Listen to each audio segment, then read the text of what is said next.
Hello दोस्तों, कैसे हैं आप सभी लोग। देखिए, कल की क्लास में हम लोगों ने दक्षिण पूर्व एशिया के बारे में अध्ययन करना शुरू कर दिया था। और जब हम लोगों ने दक्षिण पूर्व एशिया के बारे में पढ़ा तो उसके बारे में डिस्कशन करते हुए हम लोगों ने कई सारी बातें डिस्कस की थी। बेसिक रूप से दक्षिण पूर्व एशिया के जितने देश हैं उनके बारे में अध्ययन कर चुके हैं। उसके बाद हम लोगों ने जो दक्षिण पूर्व एशिया की जल संधियां हैं, स्थल संधियां हैं, उनके बारे में अध्ययन कर चुके हैं। और आज हम लोगों को बेसिक रूप से डिस्कस करना है कि जो दक्षिण चीन सागर है, साउथ चाइना सी है, इस साउथ चाइना सी में कौन कौन से डिस्प्यूट हैं, इन डिस्प्यूट के बारे में पहले अध्ययन करेंगे। तो इन डिस्प्यूट पर अगर नजर डालें हम लोग, सबसे पहली बात तो हमें यह ध्यान देना है कि देखो एक लाइन ये बनाया है हमने, इसको कहा जाता है 9 डैश लाइन। क्या नाम देते हैं इसको? तो इसको कहा जाता है 9 डैश लाइन। जो ये 9 डैश लाइन है जो आपको दिखाई दे रही है, इसे 9 डैश लाइन इसलिए कहा जाता है क्योंकि ये 9 डैश में पूरी हुई है। 1 2 3 4 5 6 7 8 9 डैश है। और ये जो बाउंड्री लाइन है, इस बाउंड्री लाइन को खींचा है चाइना ने। और चाइना ने इस 9 डैश लाइन को खींच करके इसको खींचा है सेकेंड वर्ल्ड वॉर के बाद, दूसरे विश्व युद्ध के बाद चाइना ने इसको खींचा है। और इसको खींच करके चाइना ये बताना चाहता है 1947 में खींचने के बाद उसने ये बताया कि दक्षिण चीन सागर के इतने भाग पर हमारा अधिकार है, यानी चाइना का अधिकार। अब अगर यहां आप देखो तो ये जो देश है सबको याद हो चुका है, ये देश हो गया ताइवान, ये देश हो गया फिलीपींस। कौन सा हो गया? तो ये देश हो गया फिलीपींस। इसमें अगर हम देखें तो ये देश है ब्रुनेई। क्या है ये? ब्रुनेई। उसके बाद अगर देखा जाए तो ये इंडोनेशिया, ये है सिंगापुर, और ये है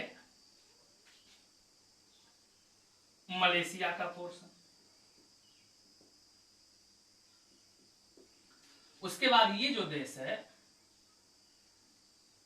ये है वियतनाम।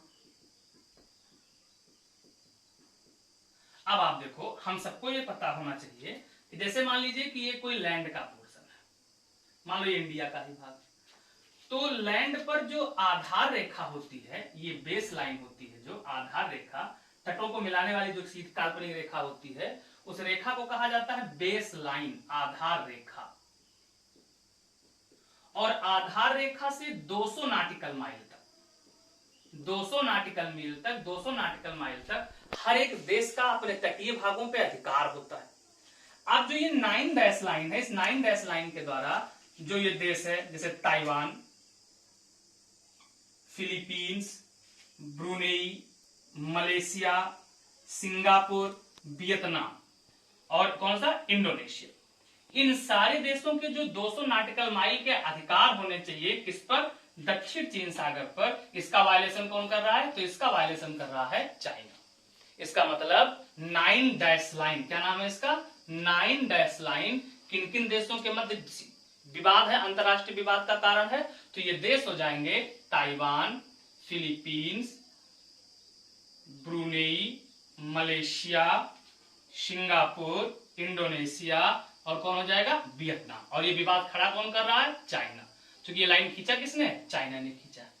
तो पहला विवाद का कारण क्या हो गया? 9 डैश लाइन किसके द्वारा खींचा गया है? चाइना के द्वारा। कब खींचा गया? 1947 में। अगला विवाद किसको लेकर के देखिए जरा। अगला जो विवाद है, यहां पर एक आइलैंड है। आइलैंड क्या है? आइलैंड का पूरा ग्रुप है, ये ग्रुप ऑफ आइलैंड है। और जो ये ग्रुप ऑफ आइलैंड है, यहां पर ये बेसिक रूप से जो आइलैंड बने हुए हैं ये कोरल रीफ के बने हुए हैं, मूंगा की चट्टानों के बने हुए हैं।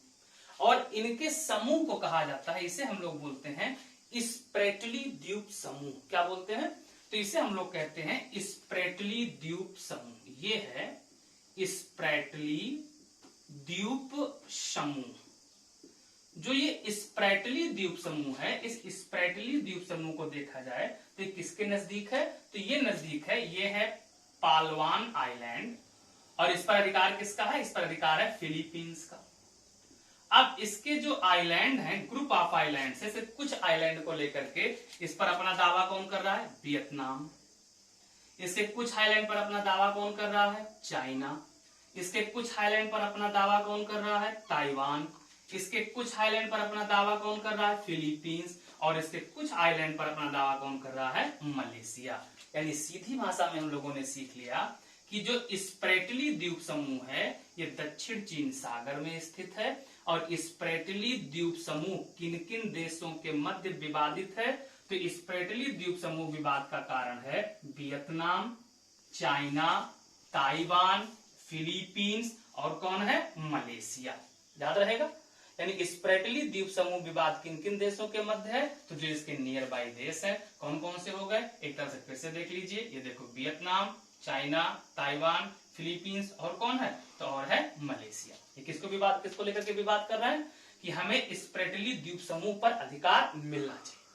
इतनी बात समझ में? आप अगला देखते हैं। नेक्स्ट अगला जो द्वीप है ये आइलैंड है, ये भी ग्रुप ऑफ आइलैंड है। और इस ग्रुप ऑफ आइलैंड का नाम है पारासेल द्वीप। क्या नाम है? तो इसका नाम है पारासेल द्वीप। और जो ये पारासेल द्वीप है, ये पारासेल द्वीप भी विवाद का कारण है। किस किस के भी विवाद का कारण है? तो देखो ये देश कौन सा है? वियतनाम। ये देश कौन सा है? चाइना। और ये देश कौन सा है? ताइवान। तो ये तीन देशों के मध्य विवादित है। यानी पारासेल द्वीप पर किन किन देशों का विवाद चल रहा है? तो वियतनाम का, चाइना का और किसका विवाद चल रहा है? ताइवान का चल रहा है। ये तीनों देश इस पारासेल द्वीप पर अपना अधिकार करना चाहते हैं। पारासेल द्वीप की अगर एग्जैक्ट लोकेशन आपसे पूछ लिया जाए तो हम इसको डायरेक्शन के हिसाब से बताना चाहें तो ये नॉर्थ है, साउथ है, ईस्ट है, वेस्ट। हम कह सकते हैं कि दक्षिण चीन सागर के उत्तर पश्चिम में स्थित पारासेल द्वीप वियतनाम, चीन और ताइवान के मध्य विवाद का कारण है। ये बात समझ में आया? अगला देखिए। नेक्स्ट है ये, इस आइलैंड का नाम है प्राटा द्वीप। क्या नाम है? तो इसका नाम है प्राटा द्वीप। कौन सा आइलैंड हो गए? प्राटा द्वीप हो गया। और जो ये प्राटा द्वीप आपको दिख रहा है, प्राटा द्वीप की अगर बात करें तो इसको लेकर के एक देश कौन सा है? ये चाइना। चाइना इस पर अपना दावा पेश करता है कि ये मेरा है, जबकि इस पर नियंत्रण कौन कर रखा है? ताइवान ने। इसलिए प्राटा द्वीप किस किस के भी विवाद का कारण है? चाइना और ताइवान के मध्य विवाद का कारण है। आइलैंड का नाम क्या है? प्राटा द्वीप। तो प्राटा द्वीप जो विवाद का कारण है ये चीन और ताइवान के मध्य विवाद का कारण। अब इसमें आपको एक बात बहुत ध्यान देना है, वर्तमान में प्राटा द्वीप पर अधिकार ताइवान का ही है और इसे ताइवान की सरकार ने अपना नेशनल पार्क भी घोषित कर रखा है।